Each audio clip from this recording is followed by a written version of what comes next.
So Brockhampton, I think last year after their Roadrunner album, announced that they would be having one last album come out, and they've said that a few times in the past, but this time felt a little more genuine. So I was taken a little more seriously. And they basically said, yeah, we got one last album coming out. It'll come out pretty soon. And then we waited for a while. Finally, in 2022 at Coachella, they came out doing a big set, and at the end of the set, they were like, "Yo, one last album coming out this year. We got one last one." And finally, that one last album got announced a few weeks ago, entitled "The Family." Um, and he dropped it on Thursday morning, and then announced, "Hey, guess what? We got another album coming out tonight, and it's called TM." And then they did that. So basically, Brockhampton did the Frank Ocean method, where they released one album to get out of a record contract and then released another album after it. Hopefully, though, they won't end up being the same career-wise, because after Brockhampton does this, they're retiring. So Frank, please don't retire. I hope Blonde isn't his last record. However, it came for an interesting release now, because now we got two Brockhampton albums to review. Only the first one is not really a Brockhampton album, and it's more of a Kevin Abstract solo album. But I thought these albums, I don't really have a whole lot to say on either of them independently, so I just thought, hey, why don't we go ahead and review them together as one big release?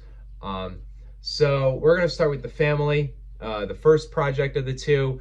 This one is the one that got a couple singles released before, but I actually didn't listen to any singles for it, which is a thing I do a lot now. There's a lot of albums that come out that I don't end up hearing any singles from, just out of the choice of wanting to hear the thing as a whole.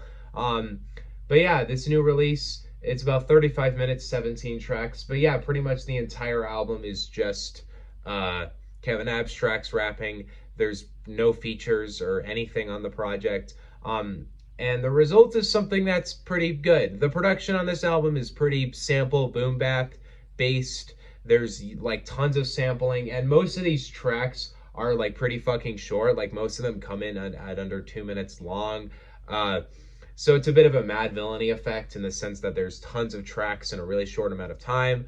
But as a whole, most of this album is consisted of of Kevin just kind of reflecting on his life and everything that he's come to up to this point, specifically with the group and the band, and just kind of talking about how much he loves Brockhampton, how much he's going to miss it, and how things kind of worked out. It's a cool kind of tribute for him. It's a cool kind of way for him to kind of lead us into this final record. There are a few tracks I do really love on this album. All That is probably my favorite track. I think that track has a great melody, and I think overall it comes together just super nice. I think the final track is fantastic too. What else would I say? Any Way You Want Me, I really like that track too. The title track is solid. The ending track, though, shows him really reflecting on everything he's come to up to this point with Brockhampton, and I think it's a really good ending moment. As a whole, I don't have a whole lot to say on this release. I don't really know if it counts as like a Brockhampton album, because there's only one member across the whole thing. But as a release and on its own, it's a pretty good listen. I'd recommend it.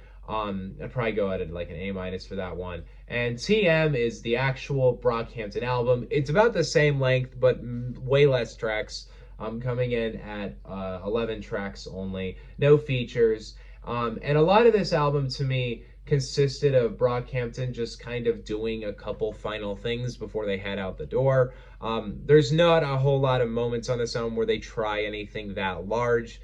This isn't really a big moment for them to try and experiment with anything. Most of this stuff is stuff that you've probably heard them do before. Maybe not in the same capacity, but to a degree, yeah. There are also, I know, a lot of listens or a lot of tracks on here that were leaked off of, I think, a leaked Brockhampton album. I'm not exactly sure. I know some people have said that a couple of these tracks were leaked prior to the album and were leaked a while ago. So to me, this kind of feels like a bit of a last moment to get some ideas out the door, get some tracks out. And the result is a pretty good listen. It's cool to listen to Brockhampton kind of do their own thing with no features, nothing like that.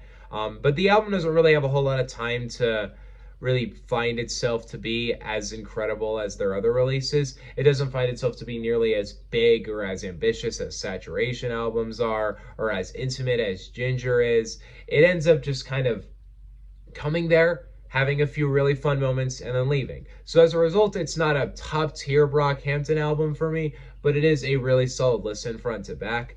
Pretty much every track to me is enjoyable. If I were to pick some highlights, I really like Animal. New Shoes is a great listen too. Man on the Moon is probably my favorite track here, though. I love the melody and the production on that track. Goodbye is also really solid. I will say the first half is much better than the second half. But as a listen, I like what TM has to offer too.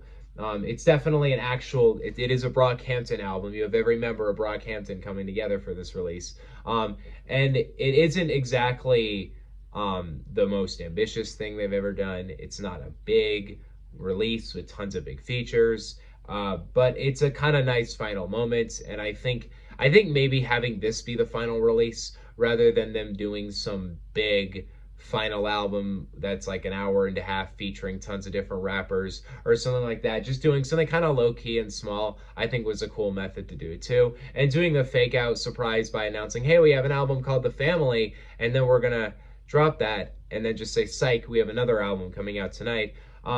I think as a result, one thing I will say is I think as the look of the album goes, Family's better because the album art to me is way cooler. I love the album art for The Family, and I actually like the name overall more. I think it's a cool name. TM has a cool cover art and a cool name, but not that interesting to me. So in the end, as two final records go, I like both of them quite a lot. I think I would take TM slightly over it. I think it's just a more fleshed out, more kind of intimate project, but I do really like The Family overall. I'd give both probably about A minuses. Yeah, I don't really have a whole lot to say on either release, though. I think they're both really solid. I think as final moments for Brockhampton, I think they're good. I don't exactly think that I needed something that big and amazing for Brockhampton's final record because honestly, this is a group that I think has done plenty at this point. It's not that I don't like them and I don't want to see them keep going, but they're not at a point where they've run their course or anything. Like these guys, they've been doing it for a long time now. They've been pushing it for a while. And I felt like Roadrunner was a pretty good kind of larger deal final record with a lot bigger features, a lot longer of a track list. Just in general, as a full-fledged album, I think that was a really good moment for them. So looking at their catalog up to this point, I think they kind of did everything they could with it. I think Brockhampton as a group isn't exactly at their peak now, so I'm kind of happy that they did decide to close the book and try something new. I'm excited to watch what these guys' solo careers are, mostly Kevin Abstract, because I think he's a super creative guy. So yeah, that's my thoughts on TM and The Family, though. Let me know what you guys think in the comment section below. I don't know if there's anything coming out on Friday I actually feel like reviewing. But next week, there's the Heroes versus Villains album by Metro Boomin, which I'm really excited for. And we're heading into end year categories, so we're going to get to end year lists in about a month. It will be a bit, but I'm definitely going to be going through and listening to a ton of releases that I missed this year, things that I overlooked. So there's tons of stuff in that realm coming out. I don't know. I kind of want to review Quedeca's new album because I had a lot more to say on it than I thought I would. So we'll see if I end up doing that. But yeah, see you guys next time. Peace out. Also, Nas ranking coming. Peace out. Bye.